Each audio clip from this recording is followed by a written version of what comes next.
Hello, Vinay here from Process Street, and in this video I want to show you how to integrate Process Street with Close.io using Close.io's integration link feature and using Zapier to create a two-way sync between the two tools. There's a lot of great use cases for this.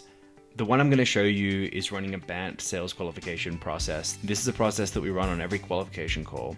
Some other great examples could be client onboarding, so after you close a deal, kicking off an onboarding process. It could be for when you're running a demo and you wanted to track the demo. It could also be for generating an invoice or sending a proposal to a client. The first thing you're going to need to do is set up your process in Process Street. To do that, click on the New button and then click on New Blank Template if you want to start from scratch, or New Pre-Made Template if you want to choose one of our pre-existing templates, including the BANT qualification template that I'm going to show you today. Once you've got that set up, it's going to look something like this. You're going to have some fields to collect customer information at the beginning, and then we're going to go through and do our BANT qualification. Because here at Process Street, we're inbound focused, so people first sign up for a free account or a trial before we actually talk to them. We start with the need. We want to learn why they signed up, what they're thinking about using the product for, and if their use case is even going to be a good fit for our software. We do this by going through a series of questions where we ask them about what they're trying to use the product for, what problems they're trying to solve, what teams are going to be using it in, what use cases they have. Some of these questions we have and we allow free-form typing, and some of them are categories, and this is great because we want to actually do analysis on the major categories and use cases that people are using Process Street for. We then move on to budget. Most of the time we don't directly say, oh, what's your budget? Since we charge on a per user basis, we actually track the number of users they might need initially and in the future. And then we use Zapier to do a calculation to create the opportunity value, which I'll show you later. We go through and collect a bit more information about budget. We want to learn about what timeline they have to make a decision. This is actually going to control our opportunity close date. We want to know what their authority and title is. Once we've gathered the information that we need, we don't necessarily ask all of these questions. We don't necessarily ask them in order either, but we basically work through this process, trying to gather as much information we can about the prospective client. We then go into closing. We try to figure out if we think it's going to be a good fit based on the information we've just gathered, and if moving forward to a demo is the correct next step. After we've gone through a few closing questions, maybe we've set a follow-up date for a call, we'll actually decide if this lead is a qualified opportunity or not, and then at the end we'll send this data back to the CRM.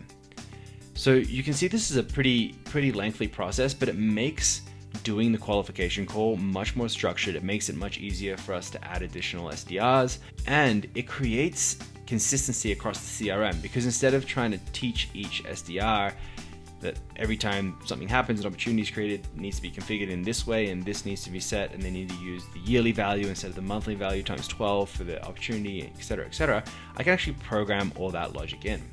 So I'll show you this in action. I'm going to start on my lead. In this example, I'm going to use Tesla, and I'm going to find the contact that I'm running this qualification checklist on. Now, the way that we do it here at Process Street is first I'd actually dial and I'd start calling, and I'd wait for them to answer. When they answer, I'd do my initial pitch. Hi, this is Vinay from Process Street. We're a software app that helps you manage processes using checklists. And then I'd ask them if this is a good time to talk. I'd say, do you have a couple minutes to speak right now? If they say yes, they have a couple minutes to speak and this is a good time. They don't say, no, I'm about to run into a meeting right now and I can't actually talk. If they say that, I might send them an email with a link to follow up. But if they say yes, let's chat. Or if I'm doing a call at a scheduled time where I know that the prospect has some time to talk, then I'll go and I'll hit this run pre-qual checklist link. And what that's going to do is that's going to automatically launch a checklist or an instance of my template specifically for this contact, Elon Musk. It's going to fill in some of the information that I've passed from Close, their email address and their name, and it's going to allow me to basically, as a rep, just go in and start working on this. So as I'm asking them, hey, thanks for your time, tell me about why you signed up for Process Street. What are the problems you're trying to solve? And I might ask a question like that, and then as they're going through and telling me, oh, we're trying to do client onboarding and our CRM is Close.io, and we're trying to connect that so it automatically triggers a client onboarding checklist when an opportunity closes, I kind of note that down here. So client onboarding, integrated with Close to trigger. And I'll basically work through, and as they're talking, I'll actually be taking my notes in Process Street instead of taking them in Close. I might look at what teams they'll be using it for, I might look at what other applications they're using. And I'll kind of go through this list. I'll talk about how many users they need now. Maybe they need 50, maybe they need 100 users in the future. When are they trying to make a decision? I'll kind of set the date here. And you might also notice that there's actually kind of instructions in this process as well to help train or guide reps as they're going through and asking these questions. And it almost creates, actually Kevin coined this term, but almost creates a call flow. It's a flow that people can follow as they're working through the particular call. Everything that gets done here gets tracked, time-stamped against the user so they know exactly who did what when. Maybe you might set up actually a follow-up date to do a follow-up call. And when you finish going through these questions, we can actually send all this data back into close. So I can check to create an opportunity, that will create the opportunity in close, and then I can check to complete and push the notes back to close. What this will do is send that data back to close. So actually you can see that just popped in there now. So I have a couple of basically zaps set up off the checklist.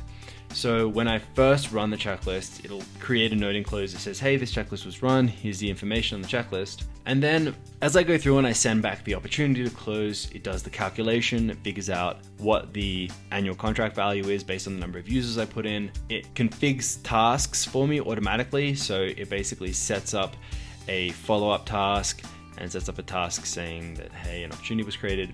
And then it actually pushes all that information back into close as a note. So I have a very structured note. You can see here, I didn't obviously fill all the fields, but I have a very structured note on, how many users, what tech, what information, what are their use cases, what are their existing tech.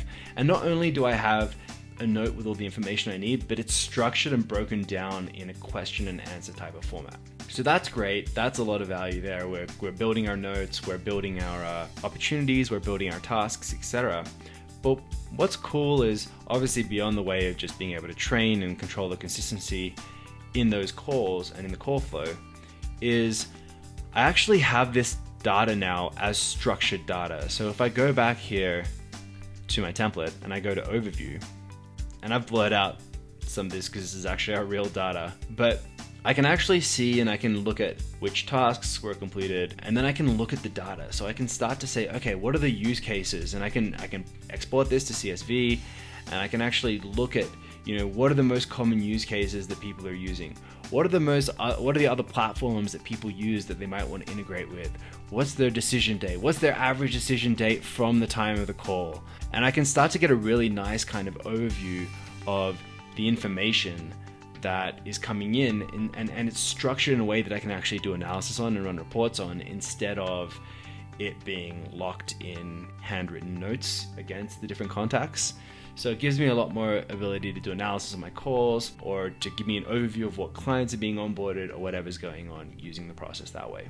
So that's just a quick introduction into how you can integrate close with Process Street. Hope you enjoyed the video. Thanks for now.